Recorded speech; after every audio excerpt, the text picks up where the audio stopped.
Si en termes de cadre de vie, Tours décroche la note maximale, elle n'obtient pas la moyenne en termes d'accessibilité des équipements municipaux et de politique locale volontariste. Des notations qui s'expliquent aisément selon la mairie, puisque le plan d'aménagement de la voirie et des équipements, qui établit un diagnostic précis de ce qui est accessible ou non, n'a pas encore été finalisé, pas plus que le schéma directeur des transports.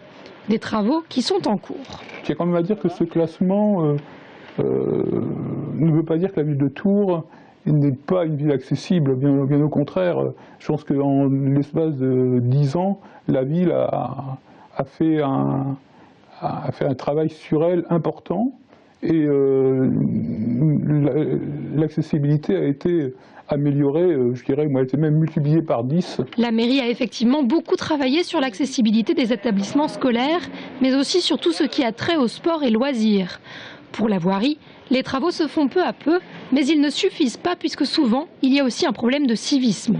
On peut avoir un trottoir qui soit confortable avec des angles abaissés pour pouvoir descendre aussi bien qu'une poussette qu'un fauteuil roulant. N'empêche qu'on va se heurter au civisme des riverains qui laissent leurs poubelles un petit peu en travers ou qui vont accrocher leur scooter ou leur vélo à un poteau de signalisation. Et ça va causer une barrière, une entrave à une personne malvoyante, malmarchante, qui va être obligée de descendre sur la rue pour contourner cet obstacle.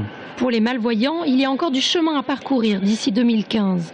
La difficulté, c'est de faire d'intégrer les autres aménagements spécifiques à la déficience visuelle, qui sont les bandes d'éveil de vigilance, ces petits plots, ces bandes de plots que les Tourangeaux peuvent voir à la plombe des passages piétons, et l'aménagement des feux sonores, qui nous permet, nous, de pouvoir traverser avec une sécurité accrue. À l'heure actuelle, une quarantaine de traversées est équipée de feux sonores qui fonctionnent avec des télécommandes. Avec l'arrivée du tramway, 70 passages piétons en plus devraient en être pourvus.